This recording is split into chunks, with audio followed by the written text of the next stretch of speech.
Welcome back to my YouTube channel. I'm back with another video about jobs in Sweden. आज मैं बात करने जा रहा हूँ उन 5 प्रोफेशंस की जिनके जॉब्स आप अपनी होम कंट्री में रह के अप्लाई कर सकते हैं। और इस वीडियो में मैं आपको बताऊंगा कि किस तरह से आप अपनी होम कंट्री में रहते हुए 1 से 3 महीने में जॉब्स हासिल कर सकते हैं। और इस जॉब पे आपको आपकी कंपनी या जिस भी ऑर्गेनाइजेशन में आपको जॉब मिले वो आपको वीजा स्पॉन्सरशिप भी दे सकते हैं। This video is for the people जो कि जॉब सेकिंग वीजा पे स्वीडन में आ रहे हैं या स्टूडेंट्स हैं और ऑलरेडी स्वीडन के अंदर हैं। वो लोग जो स्वीडन स्टूडेंट वीजा पे या जॉब सेकिंग वीजा पे नहीं आ सकते but they still have good skills, they have good education like BS honor, they still can apply for jobs from their home country.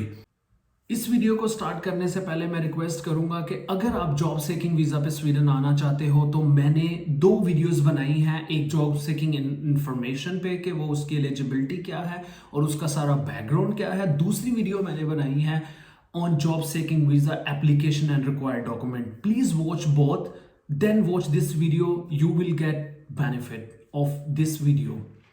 अभी बात कर लेते हैं कि कौन सी ऐसी जॉब्स हैं जो कि हाईली इन डिमांड हैं और ऐसे प्रोफेशंस हैं जिनमें वीजा स्पॉन्सरशिप भी मिल सकती है। ये बात करने से पहले मैं आपके साथ एक गुड न्यूज़ शेयर करना चाहूँगा कि जब से पेंडेमिक ख़त्म हुआ है तब से जॉब्स मार्केट जो है वो बहुत स्टेबल हो गई है स्वीडन के अंदर और बहुत सारी कंपनीज जो हैं वो हायरिंग कर रही हैं और बहुत ज़्यादा हायरिंग कर रही हैं। Let's start talk about the 5 websites, ऐसी 5 वेबसाइट्स जिनसे आप जॉब्स अप्लाई कर सकते हो। अगर आप इन 5 वेबसाइट्स पे जॉब्स अपने प्रोफेशंस की फाइंड आउट करो और एप्लीकेशन सबमिट करो, 1 से 3 महीना लगेगा, आपको जॉब मिल जाएगी। Use this 5 websites for 5 professions, you will get a job within 1 to 3 months time period. Let's get started. सबसे पहले नंबर पे प्रोफेशंस है health care professionals. Health care professionals में doctor, nurses, pharmacist and medical lab technologist आ जाते हैं। अगर आप मेडिकल फील्ड से बिलोंग करते हैं और हेल्थ केयर प्रोफेशनल के तौर पर स्वीडन में आना चाहते हैं लाइक डॉक्टर, नर्स और a pharmacist, you need a certain level of Swedish. कोई स्वीडिश की फॉर्मल रिक्वायरमेंट नहीं है कि इस लेवल की स्वीडिश होनी चाहिए but you are fluent in Swedish so you can do the practice. Swedish language के साथ साथ आपको स्वीडिश मेडिकल काउंसिल का एग्ज़ाम भी पास करना पड़ता है to practise as a doctor, nurse और अ फार्मासिस्ट। सो ये रिक्वायरमेंट है that you can fulfil before coming to Sweden on a job seeking visa, और if you come to Sweden you can also fulfill these requirements. Let's talk about the second highly in demand profession in Sweden. IT जो है वो Sweden के अंदर second highly in demand profession है। अगर आपकी degree computer science में है then Sweden is heaven for you. Sweden के अंदर बड़ी बड़ी कंपनीज हैं जैसे कि स्पॉटिफाई एंड एरिक्सन, स्काइप भी स्वीडन के अंदर डेवलप हुआ। तो इस तरह से बड़ी बड़ी कंपनीज जो हैं वो स्वीडन में हैं जिनको डेवलपर, डाटा साइंटिस्ट या वेब डेवलपर या और जो आईटी की फील्ड में पोजीशंस हैं उनकी बहुत ज़्यादा ज़रूरत है। स्वीडन के अंदर छोटी से छोटी कंपनी जो है उसकी वेबसाइट होती है और उनको वेब डेवलपर की ज़रूरत होती है ताकि उनकी वेबसाइट को बना सकें और मेंटेन कर सकें। इस वजह से स्वीडन के अंदर बड़ी कंपनीज के साथ साथ छोटे बिजनेस को भी आईटी प्रोफेशनल्स की बहुत ज़्यादा ज़रूरत है। That's why IT is the second highly in demand profession in Sweden. और आईटी की बेस्ट थिंग जो है इसमें, अगर आप जॉब सेकिंग वीज़ा पे आते हैं तो आप स्वीडन में आकर जॉब फाइंड आउट कर सकते हैं। अगर आप के पास एडवांस लेवल डिग्री नहीं है, सिर्फ आपने बीएस किया हुआ है और आप जॉब कर रहे हैं अपनी होम कंट्री में, तो start applying to the jobs in Sweden in IT. और इसमें जॉब स्पॉन्सरशिप भी मिल जाती है और लैंग्वेज सीखने की ज़रूरत नहीं है।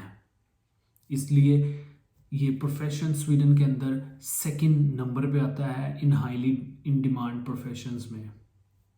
अभी बात कर लेते हैं third highly in demand profession की, वो है इंजीनियरिंग। अगर आपके पास इंजीनियरिंग डिग्री है, still you have good chances of getting employment in Sweden. Sweden के अंदर सबसे बड़ी जो इंजीनियरिंग के लिए कंपनी है वो वोल्वो है। वोल्वो के अलावा एरिक्सन है, और भी बहुत सारी कंपनीज हैं जिनमें आप जॉब्स अप्लाई कर सकते हैं as a engineer. No it's a time to talk about biomedical researchers. ये प्रोफेशन जो है वो 4th नंबर पे आता है। मैंने खुद कैरोलिंस्का में जॉब की, और during my job there was no Swedish required on job. Yes, it is true. ये सच है कि स्वीडन के अंदर अगर आप बायोमेडिकल रिसर्चर के तौर पर काम करना चाहते हैं after your BS degree, MS degree और अ PhD डिग्री, आपको स्वीडिश रिक्वायरमेंट नहीं फुलफिल करनी पड़ती। इसी के साथ साथ जिन लोगों के पास MPhil है, जॉब सेकिंग वीज़ा पे आना चाहते हैं, या जिनके पास BS है और जॉब सेकिंग वीज़ा पे नहीं आ सकते, still they have a chance. What they can do, they can go to individual research centres, और उनकी जो है वो वेबसाइट्स पे जाके वैकेंसीज अप्लाई कर सकते हैं for lab technologist, research assistant, research associate या टेक्नीशियन।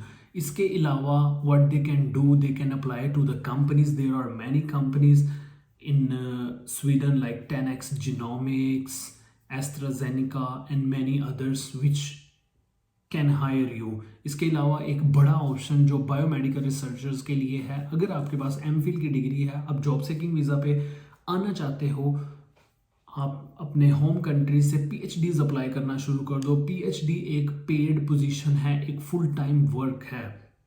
अगर आप PhD करने स्वीडन आते हो तो आपको 4 साल टैक्स पे करना पड़ता है, then you can get a permanent residence. So it's a very good option.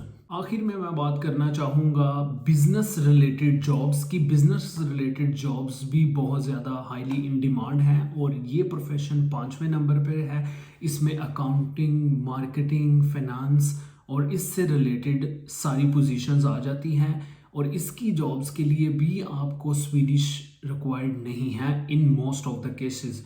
Like you can say 70% jobs पे इंग्लिश रिक्वायर्ड है और 30% जॉब पे स्वीडिश। उसका मेन रीज़न ये है कि जितनी भी इंटरनेशनल कंपनीज स्वीडन के अंदर हैं वो हायर कर लेती हैं विद इंग्लिश। जो स्वीडिश कंपनी है, प्योरली स्वीडिश कंपनी है, वो आपको स्वीडिश लैंग्वेज के बगैर हायर नहीं करती हैं। अगर आपकी फील्ड बिजनेस है तो आप अभी से स्वीडिश सीखना शुरू कर दें, ताकि आपको एक्सेस हो to the whole job market of Sweden. Thank you very much for watching this video. Next video में मैं बात करने जा रहा हूँ और जॉब्स की, जिसमें रेस्टोरेंट की जॉब्स हैं, ड्राइविंग की जॉब्स हैं, न्यूज़पेपर की जॉब है, उनको किस तरह से हासिल किया जा सकता है या उनकी रैंकिंग क्या है।